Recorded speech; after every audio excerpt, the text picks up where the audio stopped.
Lords, I rise chiefly to offer support for the Noble Lady Baroness Coffey's Amendment 46A, and responding perhaps to the challenge from the Noble Lord Hunt saying, well, of course the government wouldn't do this. I'm afraid this is something we hear very often in your Lordship's House, and the Noble Lord may be speaking for his own government, but we are making law for potential future governments, and we can't know how they will behave, and that's a reason to put such a thing as 46A on the face of the bill. I also have to respond to both the speeches of the Noble Lords Ravensdale and the Noble Lord Hunt, with a little reminder that we are one of the most nature-depleted corners of this battered planet.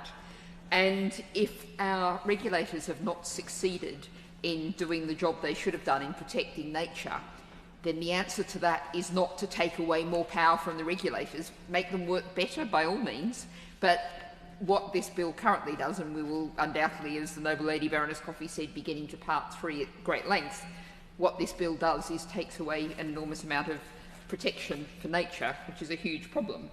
But I want to, in talking about 46A and indeed 46, come to DEFRA's own words. And this is from a blog in 2025, a blog post we can assume is representing the government's own view. And this starts with a statement that I can only agree with.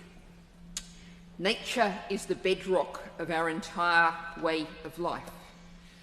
That's, as I often put it, the economy is a complete subset of the environment. None of the economy exists without a healthy environment.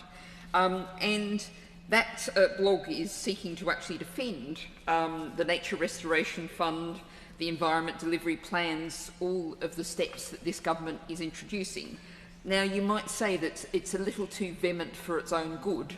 The tone of that blog really sounds extremely defensive.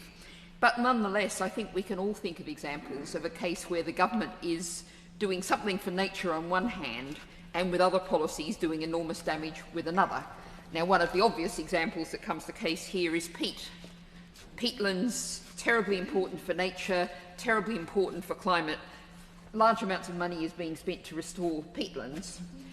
We also have continuation of the land use of driven grouse shooting and the burning of large amounts of peat, causing a great deal of damage. We have continual horticultural use of peat. So we have the government trying to expensively restore something while continuing to allow the destruction of it. So that's why I think this needs to be on the face of the bill, because we cannot guarantee. I could put down many more examples, but given the hour I won't, where the government essentially is facing in two directions at once and nature is being torn down the middle as a result.